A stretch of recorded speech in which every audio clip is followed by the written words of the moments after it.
Hello, Billy West. Hey, how you doing? I'm excellent. How are you doing? Excellent. Glad we got you on the phone today. I want to introduce you right away to my co-host, Ton. Hey there, Hi. how you doing? Good. How are you?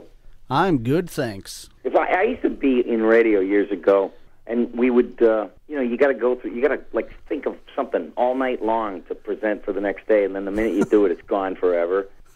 It's like, must create new bit for tomorrow. Yeah. What do you want to talk about this morning? Hey, how about those two disc jockeys that got fired? They were making jokes about Steve Gleason, and what they said was deplorable, actually, but it's not like they broke the law, unless you consider stupidity a crime. But I always use my plain vanilla voice. I never sounded like a radio guy. Hopefully we don't have anything like that happen today with you. Oh, come on. Don't worry about it. Well, we have a few questions for you here if you want to get started. Yeah, please. I know that you are promoting the new Futurama DVD. Can you tell us a little bit about that show and how you wound up working on it? Oh, I remember there was a casting call in 1999, I think, or 98, and they were casting for a new show, Matt Groening's show, called Futurama, and I sat there and I said, God, would I love to work with that guy. And so when I met him, he said, yeah, I know you. I know your work. And I said, well, I kind of know you, too. I know who you are. And, I just let out an array of voices. I auditioned for Bender, and I didn't get it because I tried to play him like a tough construction worker. And then John DiMaggio played him sort of like a punch-drunk fighter. And, that was perfect. But at first I just did Zoidberg and the Professor. And then we were rolling a little bit, and then I got the role of Fry before they actually started recording, and then later Zapp Brannigan. So I was always like 4 lead characters in the show, but, talk about equals. I mean, every time I go into those sessions in the morning, it's like you're in a room full of geniuses, voice geniuses, and I'm always going to school, believe me. Yeah, it sounds like it'd be difficult maybe to keep all that stuff straight doing so many characters on that show. Well, I made a mistake once. I remember the first time I made a mistake, and I was doing lines in another character's voice, and the room just stopped dead because they were like, he made a mistake. And meanwhile, I'd have reams of dialogue where there's 4 characters talking to each other for 5 pages in the script. So it's easy to get stuff mixed up. Yeah, I bet. Well, we want to talk to you about some other things you've done outside of Futurama. A thing that we're big fans of was Doug on Nickelodeon. I know you did Doug Funny and you did Roger Klotz. Can you tell us a little bit about that? Yeah, they described him as a painfully average 11-year-old, and so that's what I thought like when I went there. I was a painfully average 11-and-a-half-year-old, and this is my dog Porkchop. And wait a minute, here comes Roger. Oh no. Hey, loser. How you doing, loser? Look, if you don't like my behavior, write your congressman. Awesome. That kind of stuff.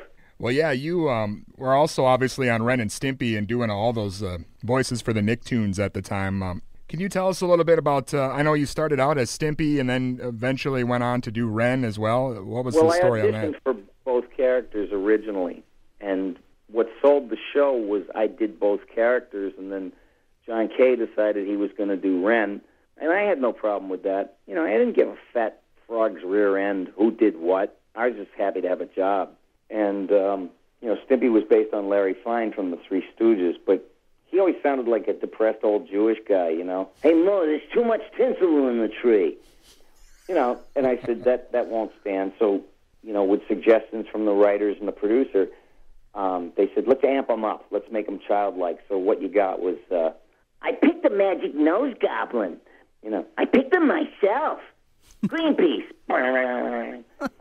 And Ren was like, don't cry over spilt mitochondria, you fool! Oh, that's awesome.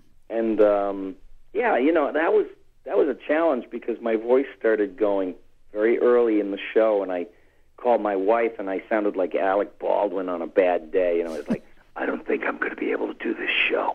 I really don't. I mean, they're just working me to death, Violet. You hear me, Violet? And, but I found a way to get over it. And I found out that I had more muscle down in the throat than I realized. And, a lot of it is just very lucky to be in the right place at the right time, but I always would deliver for anybody who wanted to see me, and it's not personal. Sometimes you're just not what they were looking for.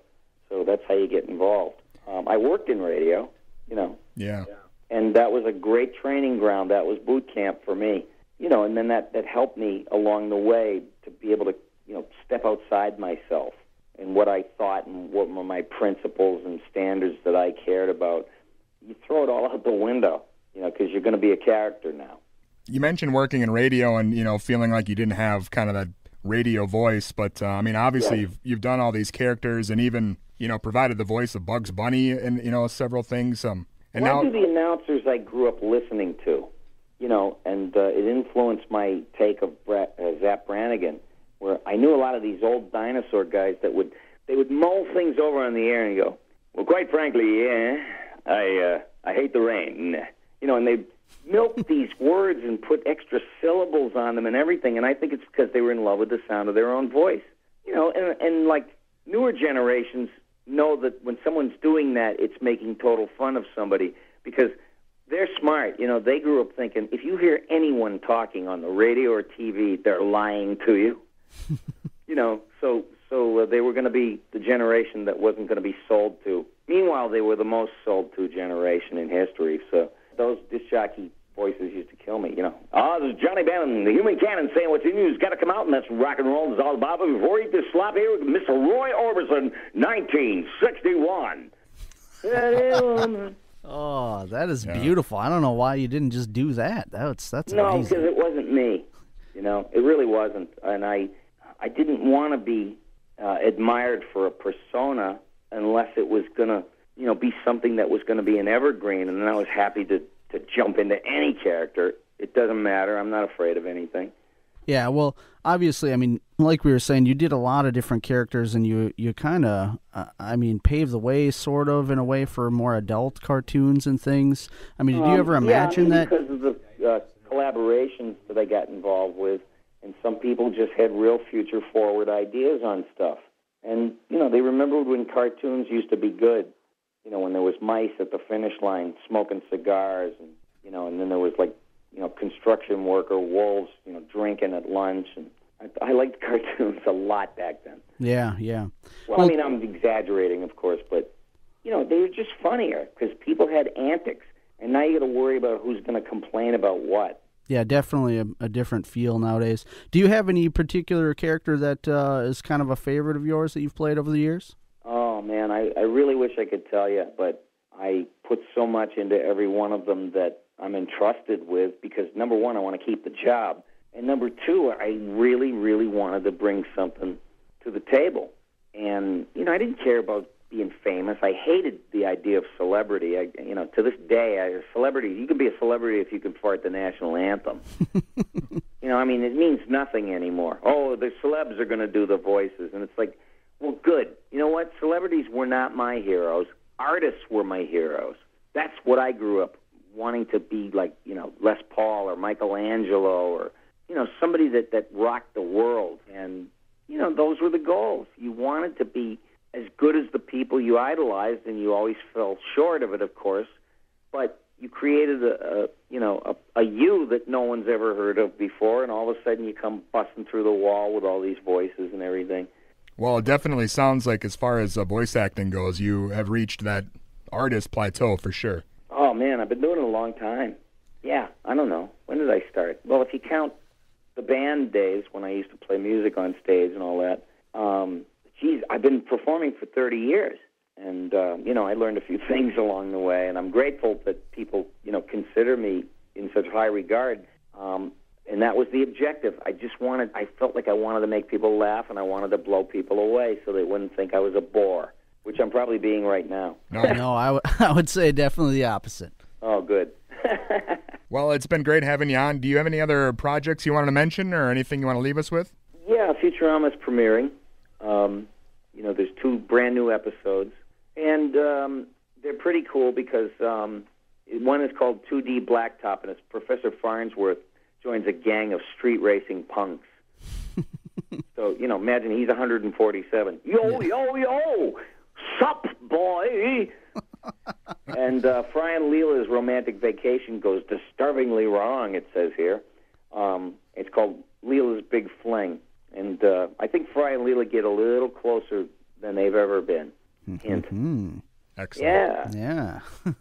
Well, good. Well, you know, they've been working on this relationship for 11 years or so. It's time to start writing in some more romantic scenes. Well, you know, we can't do that because allegedly this is the last season of the series on Comedy Central. And, you know, old shows never die. They just smell that way. Well, hopefully it gets picked up by another network sometime. I think it will, because it's too good to not be on TV. Right. And I'm not just saying that. I think everyone that I've worked with agrees that this is the best season we ever did. It took a lot of things into consideration, what fans liked and what they didn't care for, and went after it rabidly. Beautiful. Cool. All right. Thanks so much, Billy. Oh, it's my pleasure, you guys.